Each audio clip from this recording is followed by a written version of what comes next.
Concorde aircraft and its history. First supersonic flight.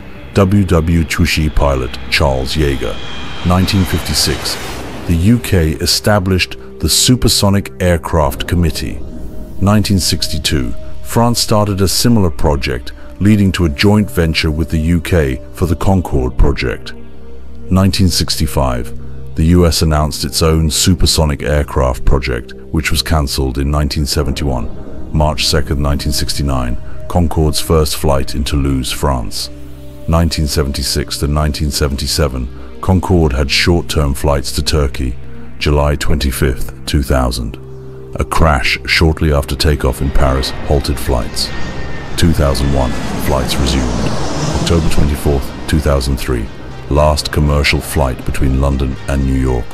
Technical specifications: engines, 4 Rolls-Royce turbojet engines. Speed, 1/320 mm, 2 Mach at 60,000 feet.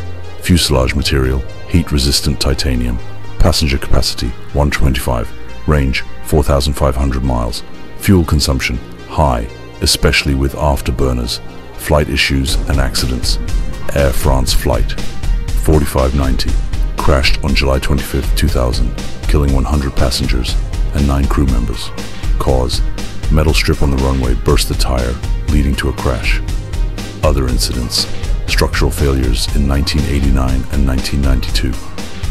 Operational costs: fuel consumption, 90,000 liters per flight. Fuel cost: 1,200 liters of kerosene per passenger for a 3,700-mile flight. Ticket prices: $12,000 for a one-way Paris-New York flight. Operational cost: much higher compared to other aircraft.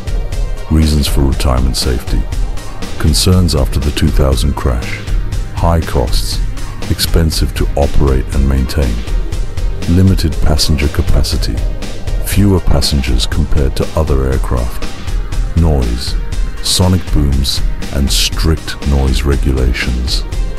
While Concorde was a significant advancement in aviation history due to its speed and innovation, it was retired from commercial use due to high costs, safety issues, and limited passenger capacity.